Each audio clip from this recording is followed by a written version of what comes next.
Bonjour, je suis content de vous retrouver aujourd'hui. On parle de muscles et vous le savez, les conseils que je vous donne ne remplacent pas ceux d'un professionnel de la santé. Vous allez trouver beaucoup de conseils, des exercices aussi que je vous montre aujourd'hui dans mon livre Plus jamais malade, mon approche globale pour un corps en santé et on fera aussi des allusions à mon nouveau roman Corps étranger qui est publié aux éditions Stanké.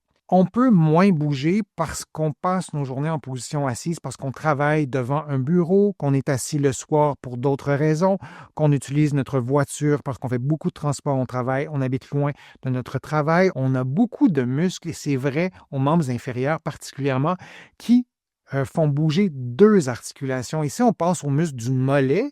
Les muscles, le mollet, je vais simplifier, s'attache en bas du talon avec le tendon d'Achille, mais il y a aussi une partie du mollet qui s'attache au-dessus du genou. Donc, le mollet a un lien direct avec les mouvements du genou et de la cheville. C'est vrai aussi pour les ischio-jambiers. Si vous mettez la main derrière votre cuisse, vous touchez aux ischio-jambiers qui ont un lien avec le genou et la hanche. Donc, lorsqu'on veut prendre soin de sa mobilité, parce qu'on est souvent en position assise ou toujours en position assise, on ne doit jamais oublier qu'on doit stimuler plusieurs articulations, pas seulement la cheville. Des étirements doux et réguliers aident à maintenir la longueur musculaire, la souplesse musculaire. Je vous l'ai dit, il n'y a pas juste du tissu contractile, il y a du tissu conjonctif aussi du tissu non contractile qui doit être mobilisé. Lorsqu'on bouge, lorsqu'on a une diversité de mouvements, on n'a pas à faire ça. Nos pieds ne deviendront pas raides parce qu'on s'assoit pendant 10 heures, par exemple. Mais lorsqu'on est souvent, peut-être toujours en position assise, c'est vraiment, vraiment important de le faire. Les conseils, les exercices que je peux vous donner, bien, bouger toutes les heures, même quelques minutes pour stimuler la circulation, parce qu'il y a de ça aussi.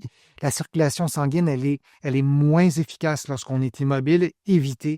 Et pour éviter aussi que les raideurs s'installent, privilégier des mouvements progressifs sans à-coups en allant doucement vers la limite de l'amplitude. On ne veut pas déclencher de douleur, on ne veut pas entrer dans la raideur, on ne veut pas pousser démesurément, on veut utiliser ce que la personne a comme mobilité.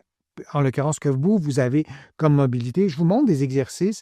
Il faut adapter tout ça. Peut-être que la position, ça sera plus difficile pour vous. Vous allez trouver beaucoup, beaucoup d'exercices de souplesse sur ma chaîne. Je vous montre celui-là que j'aime bien. Couché sur le dos, le pied au mur, la cheville sur le genou opposé. Vous le voyez avec les mains.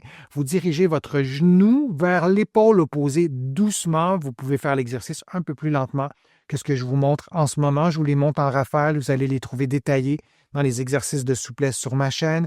Je vous le disais, il faut penser à la cheville, mais il faut penser aux genoux, il faut penser à la hanche. C'est un exercice qui se fait facilement. L'idée, c'est, entre guillemets, d'entretenir notre souplesse. Vous gardez la position 10, 20, 30 secondes.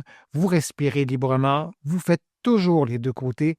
Et pendant que vous faites un exercice de souplesse, vous vous assurez que le reste de votre corps ne compense pas. Si vous faites l'exercice et vous avez une épaule qui bouge beaucoup, beaucoup, beaucoup, contrairement à l'autre, c'est peut-être pas ce qu'on souhaite. Vous faites toujours les exercices de souplesse des deux côtés. Je vous en montre un autre qui se fait justement sur le côté. Donc, on va travailler la souplesse du psoas et du quadriceps. Vous pouvez prendre votre cheville avec votre main comme vous le voyez. On stimule l'extension de la hanche, la flexion du genou, donc les muscles qui sont devant. Vous pourriez prendre aussi une serviette dans votre main et tenir votre cheville avec la boucle de la serviette si vos bras ne peuvent pas atteindre votre cheville. Il y a vraiment 1001 exercices de souplesse qu'on peut faire pour maintenir la souplesse et éviter les raideurs lorsqu'on est toujours ou souvent en position assise ou si vous bougez moins une certaine partie du corps. L'idéal, c'est que vous consultiez un professionnel de la santé, que vous consultiez mes collègues physiothérapeutes, kinésithérapeutes de l'autre côté de l'Atlantique, avoir un bon programme d'exercice, d'activité aussi, parfois de conseils, ça peut être vraiment utile et faire en sorte que vous allez maintenir votre qualité de vie. Je vous remercie d'avoir été présent. Je vous remercie de vos questions. C'est toujours un immense plaisir de vous présenter mes contenus. Vous allez trouver beaucoup d'informations aussi sur mon site web, le www.denisfortier.ca.